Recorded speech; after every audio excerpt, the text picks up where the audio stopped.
qu'il y a un lien entre les mobilités et la biodiversité urbaine. La première des choses, c'est de faire avec le déjà là.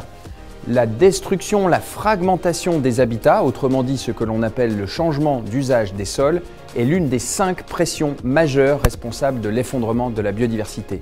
Faire avec les infrastructures de transport existantes, qu'il s'agisse du train ou de la voiture, est extrêmement important. La deuxième chose, c'est de bien comprendre que la biodiversité existe aussi au-delà de nos surfaces de transport.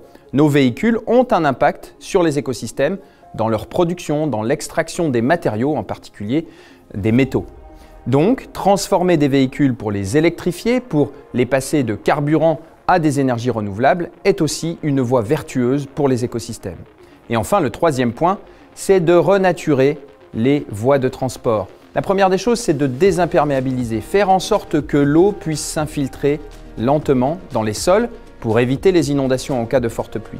L'eau, le sol et enfin le végétal, support de vie, c'est le triptyque gagnant pour avoir notamment des pistes cyclables, des coronapistes pérennisées qui soient agréables pour notre déplacement en milieu urbain comme dans de plus grandes infrastructures autoroutières ou ferroviaires.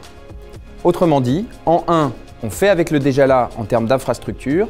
En 2, on considère ce que l'on ne voit pas, c'est-à-dire la biodiversité grise liée à nos modes de déplacement. Et enfin, on renature au maximum les voies existantes.